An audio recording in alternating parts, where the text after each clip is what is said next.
I've been involved with Magic the Gathering for a very long time. And personally, I think it's interesting when something new comes down the pike, something you haven't seen before, even if that something new is specializing in doing nothing.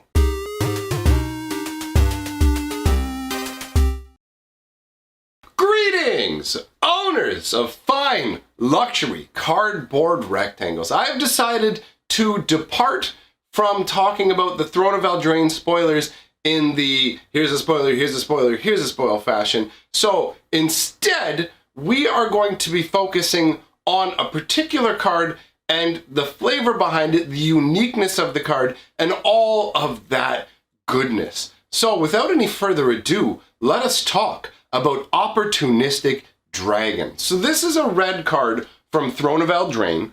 It's 2 red, 2 colorless for a 4/3 flying dragon. When Opportunistic Dragon enters the battlefield, choose target human or artifact an opponent controls.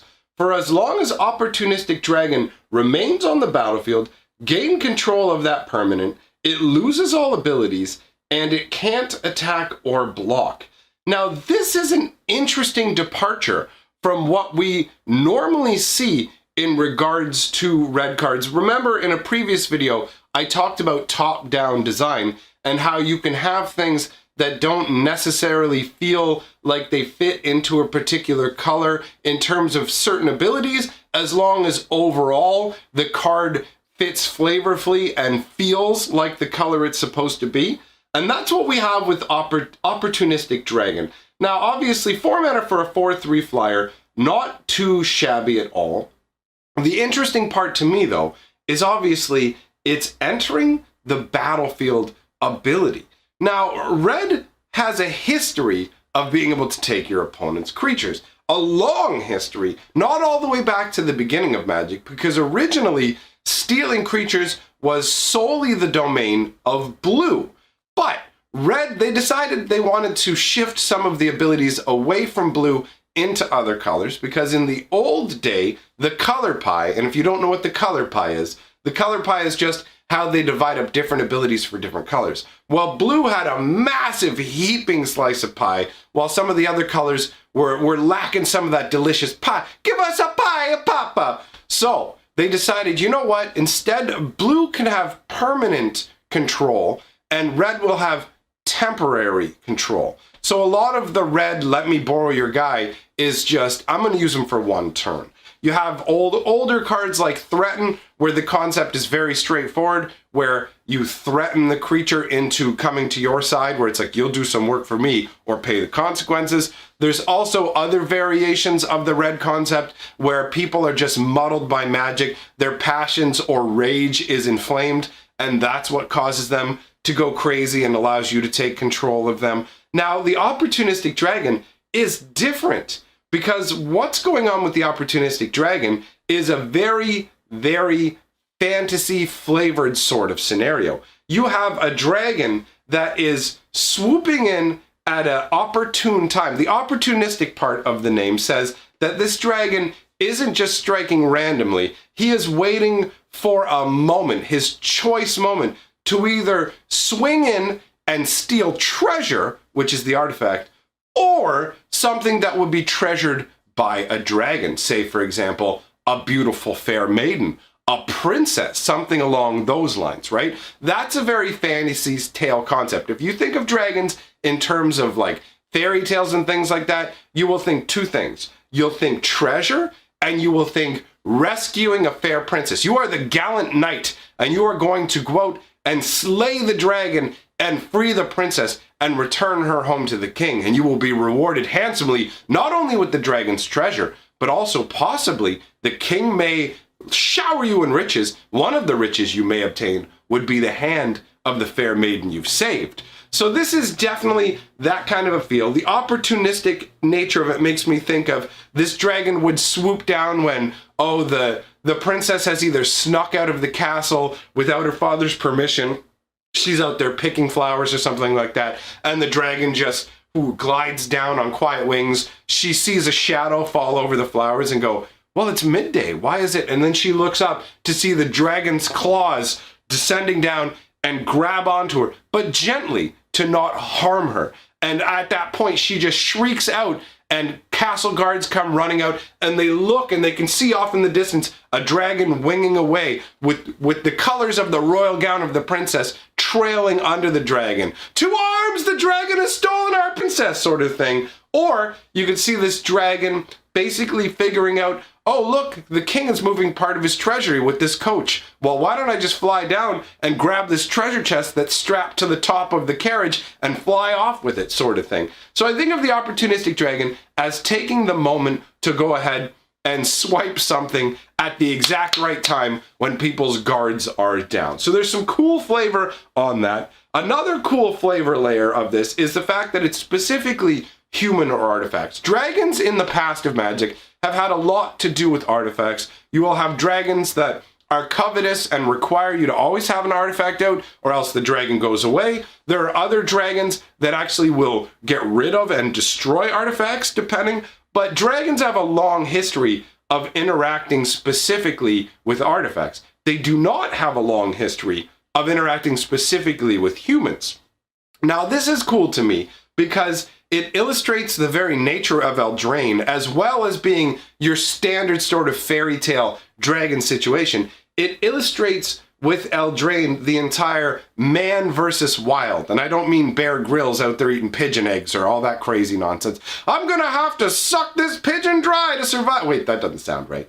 Anyhow, what I'm talking about is on Eldraine, the world was originally ruled by elves and all the creatures of the wilds. In fact, the elves used to hunt mankind. They still have a yearly hunt. We'll get into some of that kind of stuff when we talk about the lore of the Eldraine using the novel. Speaking of which, I'm in the midst of creating a series with Aetherhub. We've got it all hashed out, and now we just have to record it. He's going to edit it all up, and then we'll have that to deliver up to you. But either way, I don't want to get too sidetracked, but I also don't want to spoil too much. But suffice it to say that Eldraine, the concept is man versus the wilds, and the wilds encompasses everything that is not mankind.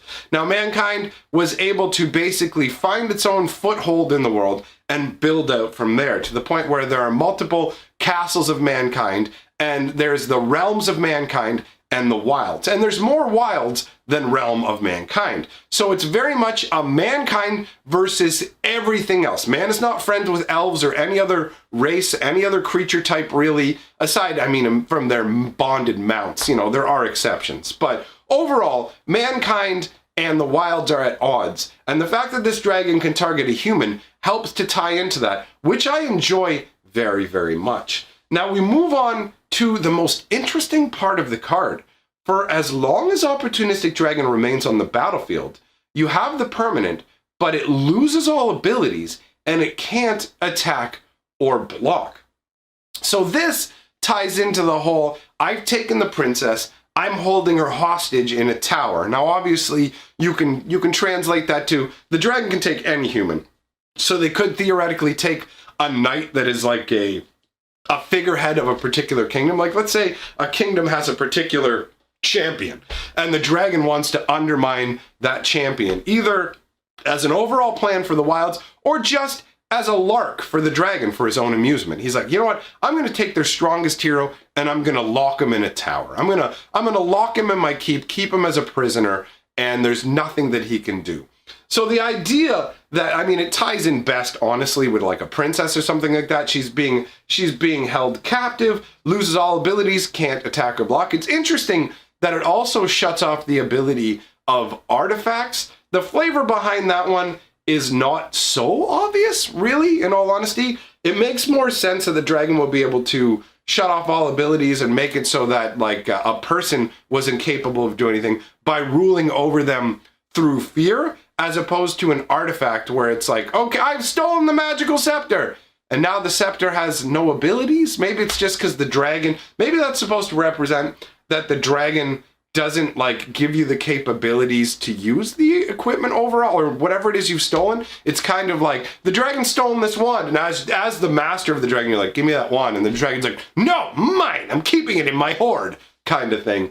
It doesn't tie as well together for the artifact, which is fine. Like, it's fine. This card is really well done overall. The flavor behind it is fantastic. You get the concept immediately. Either dragon is stealing treasure or hostages, or maybe the dragon doesn't consider them hostages. Maybe the dragon considers like a maidenly princess to be a true treasure. You don't actually know. But either way, the flavor on that is dope. When I talked originally about cards that's like specialize in doing nothing, it's the fact that this card actually has a very white feel to it in terms of the creature loses its abilities, can't attack or block. This is something you would normally see in a white enchantment that says enchanted creature can't attack, block, or use activated abilities. And this is an effect that keeps on going, right? This isn't a one-term effect like a red spell just going, give me this for a turn. It shuts that creature off for as long as it's on the board.